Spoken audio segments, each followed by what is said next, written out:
নমস্কার বন্ধুরা, আমি অরিন্দম চলে আসলাম আজকে এই মুহূর্তে বিরাট বড় একটা গুরুত্বপূর্ণ আপডেট নিয়ে। এবার কিন্তু রাজ্যে কিন্তু আবার 12,000 সিভিক ভলেন্টিয়ার কিন্তু নিয়োগ হতে চলেছে। সো বিরাট একটা গুরুত্বপূর্ণ আপডেট। যারা যারা সিভিক ভলেন্টিয়ার অ্যাপ্লাই করতে চাও, আবেদন পদ্ধতি, বয়স, যোগ্যতা, কীভাবে সিলেকশন হবে, A to Z আলোচনা হবে এবং কবে লোকে এই সিভিক ভলেন্টিয়ার বেরোতে পারে, খুব তাড়াতাড়ি কিন্তু বেরোতে পারে।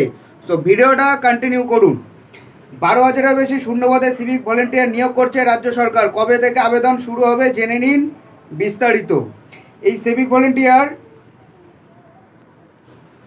পশ্চিমবঙ্গে যে সকল বেকার যুবক যুবতীরা চাকরির জন্য প্রস্তুতি নিচ্ছেন তাদের জন্য রাজ্য সরকারের তরফে রইল দারুণ একটা সুখবর। পশ্চিমবঙ্গ রাজ্য সরকার মমতা বন্দ্যোপাধ্যায় এবছর পুজোর আগে সমস্ত চাকরি প্রার্থীদের জন্য বিশাল বড় সুযোগের দরজা খুলে দিতে চলেছে। বেশ কিছু সূত্র অনুযায়ী জানা যাচ্ছে যে এবছর দুর্গাপুজোর আগে প্রায় 12,000-এরও বেশি শূন্যপদে নতুন কর্মী নিয়োগের বিজ্ঞপ্তি প্রকাশ করতে চলেছে। তাই এত বড় সুযোগকে একদম কিন্তু হাতছাড়া না করাই বেটার হবে। যেটাতে নিয়োগ করবে পশ্চিমবঙ্গ সরকারের তরফে আগ্রহী প্রার্থীদের সিভিক ভলেন্টিয়ার পদে নিয়োগ করা হবে। আনুমানিক এখানে মোট শূন্যপদের সংখ্যা 12,000-এর প্লাস বেশি। এখনও পর্যন্ত অ্যাকুরেটটা যেহেতু নোটিফিকেশান বেরোয়নি বা সূত্র মারফত খবর, 12,000-এর উপরে কিন্তু ভ্যাকান্সি থাকবে। এখানে শিক্ষাগত যোগ্যতা কী আছে, এখানে আবেদন করতে যোগ্য প্রার্থীদের যে কোনো সংশ্লিষ্ট শিক্ষা প্রতিষ্ঠান থেকে সমতুল্য মাধ্যমিক পাস হয়ে থাকতে হবে, অর্থাৎ মাধ্যমিক পাস হতে হবে।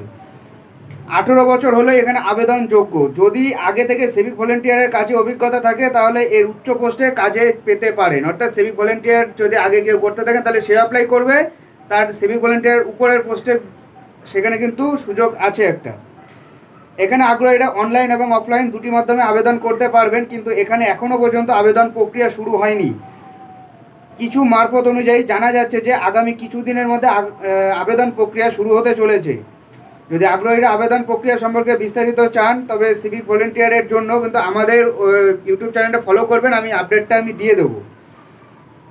এখানে সিভিক ভলেন্টিয়ারের জন্য প্রথমে লিখিত পরীক্ষা হবে, তারপর মাঠ হবে, তারপর ইন্টারভিউ হবে। এটা হলো গিয়ে সিলেকশন প্রসেস। দুর্গাপুজোর আগে হলো গিয়ে রিক্রুটমেন্ট প্রসেস বেরোবে, বাট নিয়োগ হবে কিন্তু সে দুর্গাপুজোর পরে। এটাই হলো আজকেকার আপডেট। সো বন্ধুরা, এরকম আপডেট পাওয়ার জন্য অবশ্যই আমাদের চ্যানেলটা সাবস্ক্রাইব করে আমাদের পাশে থাকুন। দেখা হচ্ছে পরের ভিডিওতে। ভালো থাকবেন সবাই।